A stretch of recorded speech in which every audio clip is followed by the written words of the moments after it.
Hi, Prescott Valley. My name is Lori Hunt and I'm your Vice Mayor. Welcome to Council Conversation. And I'm very excited today. I have with me a friend, Deanna Eder,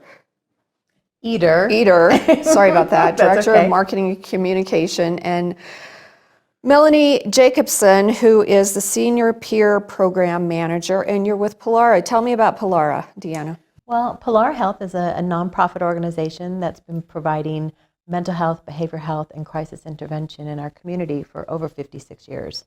We are the community provider for these services, and we provide services from birth to end of life. So we have about 47 different services. We're growing our organization, which is a wonderful thing for this community. We've seen such a need post-pandemic, and so we're here to talk about one of our services today, which is our Senior Peer Program. Awesome, and that's where you come in, Melanie. That's where I come in. Awesome. So let's start with giving a website and a phone number. Got it. Melanie. The phone number is 928-445-5211, and my extension is 2035. Perfect. And you can find everything at polarahealth.com. Great. So, Melanie, you provided me with some information that says nearly 34% of our 122,370 Quad City residents, that's 34% of all the residents in Quad Cities, are 65 years or older. That's correct.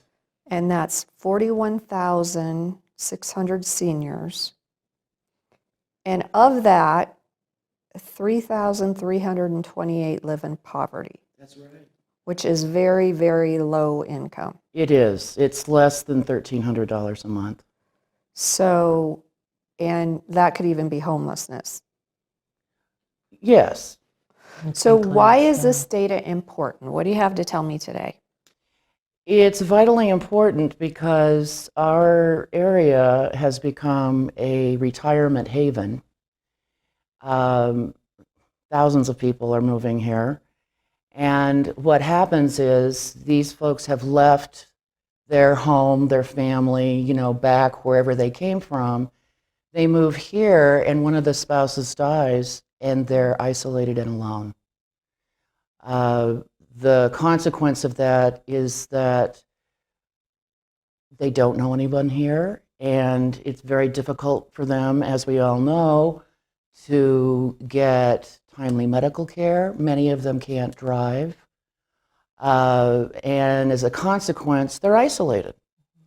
So what the Senior Peer Program does is to address that isolation and loneliness in order to reduce the mental health consequences that occur from that isolation. Drug abuse, alcohol abuse. There are statistics that dementia will come on faster. Depression. Oh, depression is one of the worst. Yes. And so what the program does is match senior volunteers, 60 years of age and older. Need to be over 60. That's most of us. 35%. And we match them with homebound seniors who need companionship. So it's house calls by the volunteer. Well, or connection calls, really. Yes. Our volunteers provide companionship. They're not there to do housework or respite care. There are other agencies, nonprofits that do that. What we provide is a friendly face at least once a week. Some of our volunteers meet with their, we call them participants, twice a week, or at least a phone call. We also have a number of support groups for seniors, focused on low vision blind folks. We have a meditation group, men's group, women's group. We hope to start soon, when we get our volunteer base back up, to initiate a hard of hearing deaf group One group that is very needed is grief and loss. We have so many seniors here who are dealing with the death of a spouse or a child, or even friends. And a program that we had that was very popular was Singing in the Keys of Life. Oh, tell me about that. Music group. Yeah. Why don't you talk about that? We had a gentleman that participated. He was a volunteer in our organization, and so he would come in and he'd be prepared with his guitar and music for the day and music sheets for everybody, and he would play and everybody would sing along. And we tried to do it during COVID where we would put him on the camera and people would zoom in. It wasn't as wonderful as being in person, but he was amazing. And so due to the pandemic and kind of changes in our program, or actually changes in his life, that has changed. And so he's not providing our support group any longer. So we're in search of somebody to help. So you're looking for musicians too. I probably have a volunteer for you, so remind me at the end. Oh, goody. Yeah. So our support groups too are free to the community. So there's something that people come in and participate in, and those groups become very, very close groups that just really rely on each other. Interestingly, one of our most popular group is our low vision and blind support group, and it has grown under the leadership of Pat Klingman to close to 20 people come. Some of these groups meet once a week, some every other week. But Pat's group is really one of the most popular. So let's talk about that.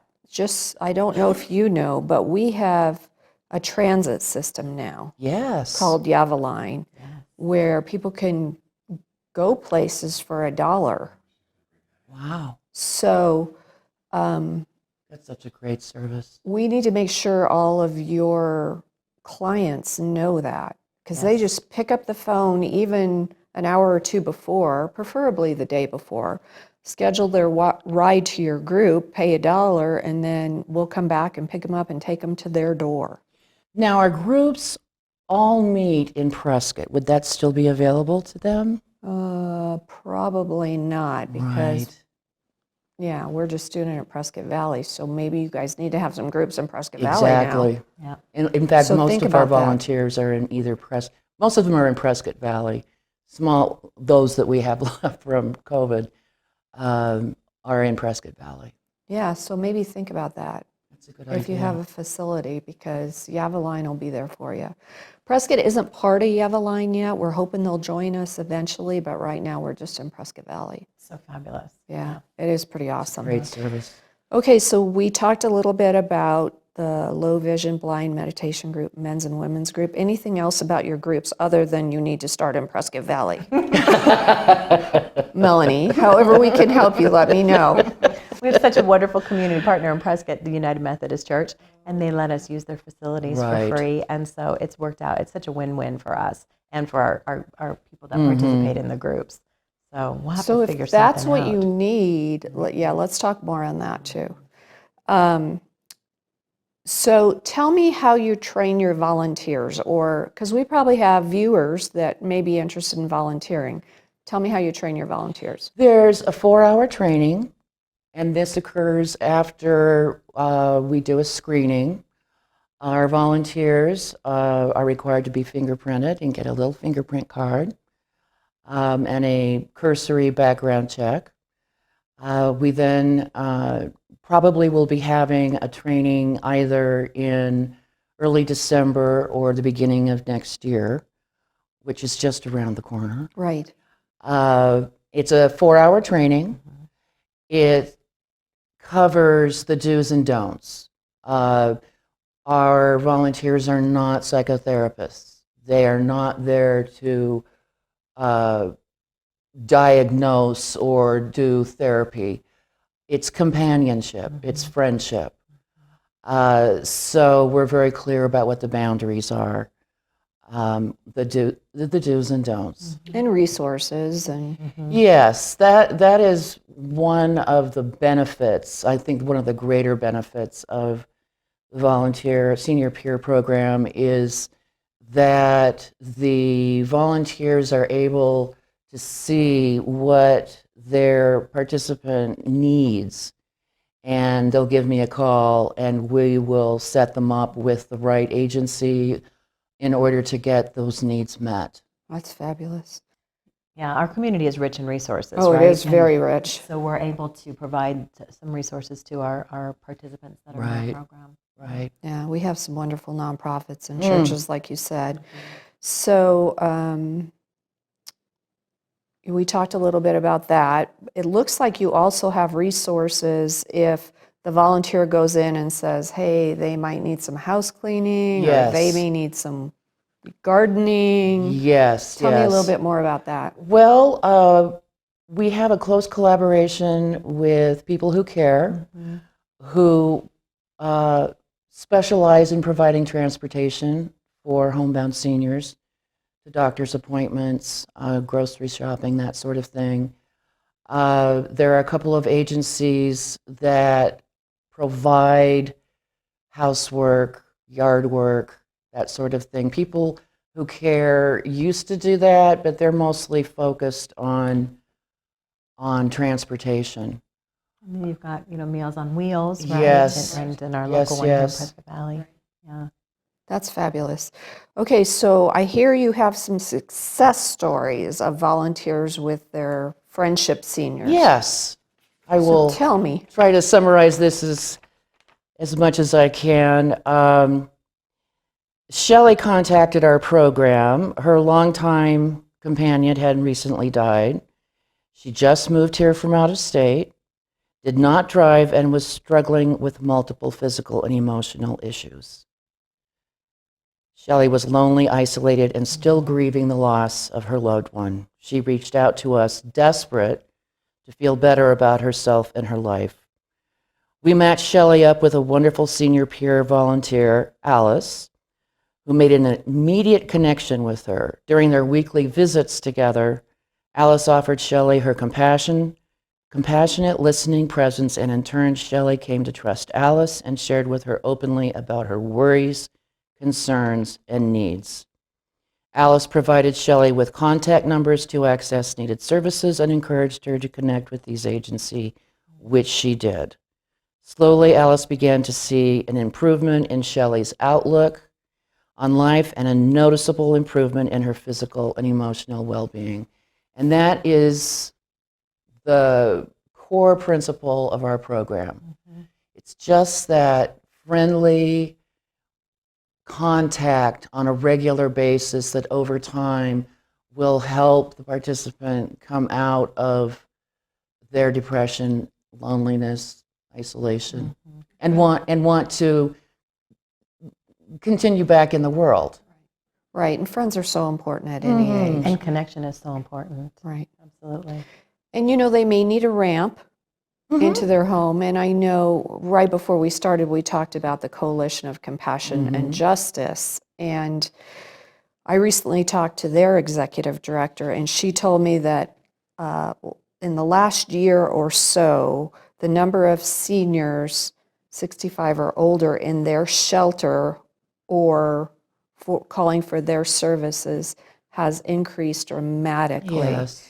And in the last year, they've seen more people 65 years and older than they have in the last 5 years. Well, what's happened is that with the meteoric rise in rents in our area,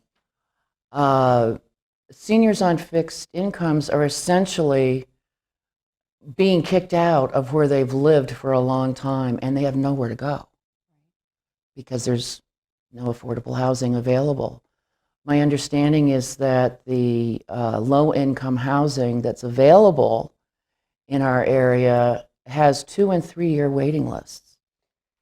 And that's something we're working on, and that's a topic for another council conversation because we are the mayor's appointed and attainable housing workforce, and so we are working diligently on some solutions. So ladies, thank you for being here with me today. Yes. Our goal is to generate some volunteers, so hopefully our viewers will be interested in making friends and visits to a local senior in Prescott Valley. Thank you so much for watching Council Conversation. We appreciate you tuning in, and have a great day.